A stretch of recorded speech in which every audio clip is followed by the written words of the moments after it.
is the bouncing place in Chania. You need a reservation. The amount of people waiting for a reservation here tonight. When we first started coming here, it was just a little hole in the wall.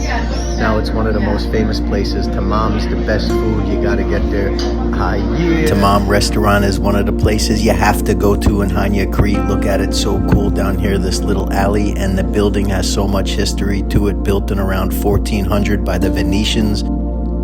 It was used as an old bathhouse, and then when the Turks came through, the Turks also used it as a bathhouse and a steam room, and now it's the restaurant. Tamam in Turkish means it's all good and okay, and the food is absolutely delicious, starting with the fresh bread and then the crushed up olive there. The wine comes out there in the carafe. You can get a half a liter or a full liter of carafe.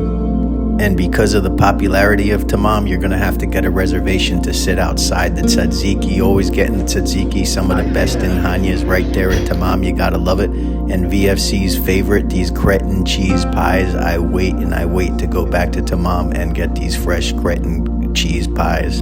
Freshly baked and a little crispy on the outside, and then all that delicious melted cheese on the inside.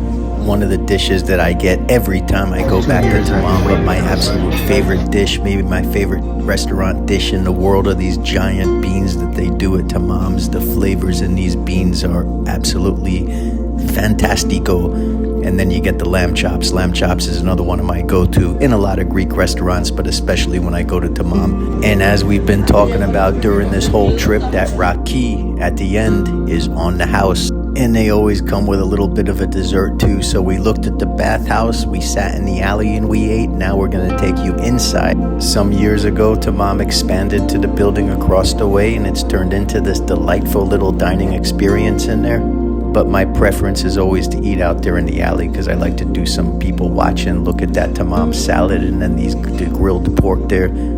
And guess what I got again? Every single time I come, I get those giant beans, because they're absolutely the best. And one thing I've never really tried yet is this fresh meat pie, and it's kind of like the cheese pies, except when you get through that little bit crispy fresh on the out crust there, and then you get the meat on the inside. Pretty delicious, but again, I like the lamb chops, are my favorite go-to. And then that pork plate, there's the dessert coming at you again with the raki, baklava this time. And you already know what I'm gonna say. There's no life like the good life. Yeah. And I'll tell you, Tamam is pretty highly rated on the TripAdvisor. Get a lot of tourists coming through there, and you get a lot of locals and people that live down there come to Tamam. One thing I will say, that for years they've had a pretty big American clientele, so for that reason they actually push a tip on you. They don't usually do that in restaurants in Crete or throughout Europe unless they're restaurants with American clientele. So Tamam does try to push a tip on you. I usually tip anyway. But the service is great and the food is great, and there's no life like the good life. Yeah.